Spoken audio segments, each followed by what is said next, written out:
What's going on, everybody, and welcome back to a different kind of video. As you can see, guys, I pulled out the digital setup for this one. Okay, it's actually been a very long time since I've drawn digitally, and you're gonna see me really struggle with this sketch of Nejire I did. Yeah, it's been a pretty long time. I think almost like half a year since I've really drawn anything seriously digital. But you know, I kind of just wanted to change it up. I wanted to just change it up and wanted to try digital again, so that's what I did. Let me know if you guys like this setup. I thought it was cool that you can like see my hand like drawing on the screen tablet and then like actually in tune with the actual drawing. And I am using Krita for this. Yeah, you're gonna see me struggle a lot. It's very scratchy and sketchy, and I think that's just because I'm not really used to digital after so long, and I'm not really used to Krita either. And I drew this in Krita just because Krita is a very it's free and it's open. I believe Krita is also open source. So yeah. And also, I think Krita has like animation tools as well, which is something I definitely would be interested in later down the line.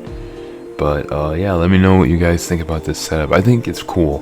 The only problem is digital just takes so much longer than traditional for me because of that lack of control. At least I do not have not even close to the same amount of control drawing digitally as I do drawing traditionally.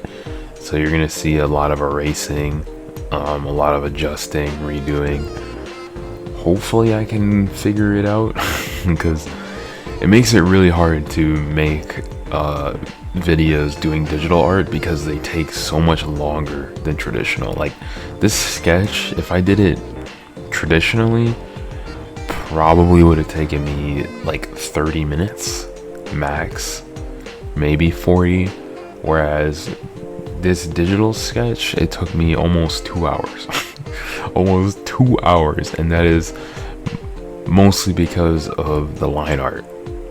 So yeah, it's definitely a challenge, and I'm sure, as you know, if I keep drawing in Krita and I keep drawing digitally, and I get back to being used to it, it definitely will things will definitely speed up. But yeah, so that was kind of an issue. But yeah, besides that, let me know what you guys think about the digital setup. Anyways, I wanted to talk about a topic I've kind of had on my mind for a little bit today, within art, and that is, if you guys read the title, the artist makes the tool. Now, what do I mean by that? Well, when I was starting art, or I guess over the period of me being an artist, I definitely at some points or another had the thought that my art lacked in quality because I didn't have the tools that my favorite artists had, or something like that. And I think a lot of people can also relate to that, not even just with like art, but like other things, like, oh, I don't have that, so I can't do this, or I don't have this, so I can't perform at this level. And well, at least with art, the reality is that tool does matter, but what matters even more is your understanding of the tool and how to use it. Now, like I was saying, guys, there's definitely been a lot of times as an artist for me where I've been like, yeah man, if I get this tool, if I get this brush, if I get that marker, my art's gonna look so much better. Oh man. And I have that thought in my head. I'm like, okay, yeah, I'm gonna spend like, I don't know, this amount of money on these markers or these pencils, only to have a huge reality check when my art stays the exact same, even though I'm using the supposed tool that's supposed to make my art incredible or much better. And that isn't to say that the tool doesn't matter, because it definitely does, but it's to such a small extent that you know, it's not really that big of a deal in the grand scheme of things. Like, for example, a expensive Copic marker, right, versus a cheap Crayola washable marker. Like, yeah, the Copic one is definitely going to perform and look way better than the washable marker, but that doesn't mean that you can't make great art with oh wait, did I just say Copic washable marker? I meant Crayola washable marker. That doesn't mean you can't make great art with Crayola washable, you know, cheap Crayola washable markers, or just cheap art tools in general.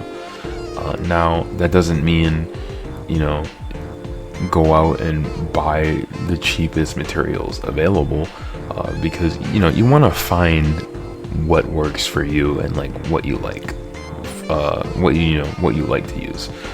With me, for example, I wanted to draw or color with colored pencils, right?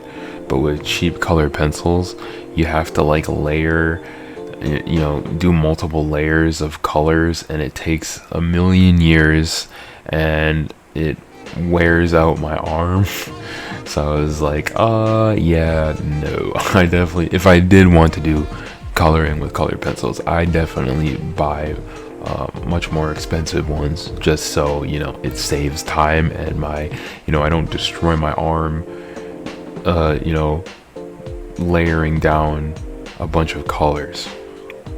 But yeah, you know, let me know if you guys definitely had this kind of experience or thought, you know, about the tools that you've been using. I definitely thought it would make an interesting video, and yeah, just wanted to share my thoughts about that. I think for me, I've definitely found my preferred tools for art. You know, right now I'm mainly a traditional artist, so I just use the Bic mechanical disposable, like, mechanical pencils.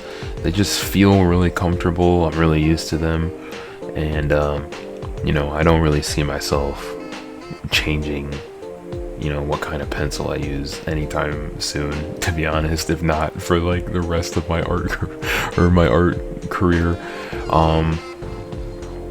But yeah, there was a huge time period where, you know, I really thought it was, you know, like I'd watch somebody draw and their drawing would look amazing, and I'd be like, oh yeah, what pencil do they got? What paper do they use? What marker do they use? And then I'd buy the stuff and I'd be like, well, why doesn't my art look like theirs? Or why doesn't it look way better? And it, you know, it took me a while of making that mistake to realize, you know, until it really hit me, like, you know, it's just a skill issue. Like, it really is. And I don't mean to say a skill issue, like, you know, and be like a you know, and be mean about it, but it's just the truth, you know. It's how you use the tool. It really is how you use the tool. And I want to drive that point throughout this video. You know, find what you like, but also use, you know, what you have. And don't fall into the trap of, oh yeah, if I buy this tool, you know, it's gonna make my art way better, because it's not. For the most part, it can have an effect. Like, I'm not gonna sit here, like I was saying earlier, I'm not gonna sit here and say that if you switch from Crayola markers to a Copic marker, you're not gonna see a difference. But just realize that, you know, pretty much anything that can, as long as it can create some sort of value on a canvas, you can make good art with pretty much any kind of tool, as long as it can put some sort of value down on the page. And yeah, that's pretty much like the main point of the video. Nearly draw as much digitally as I am drawing traditionally for a while, but I definitely don't want to just like you know, throw it all the way to the side, if you know what I mean. So yeah, that's something I gotta figure out. But in any case, that is gonna do it for me. Let me know what you guys think about what I talked about in this video. Let me know if you guys like the digital setup.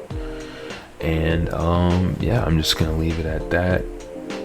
And you guys can enjoy the rest of the speed paint if the video isn't done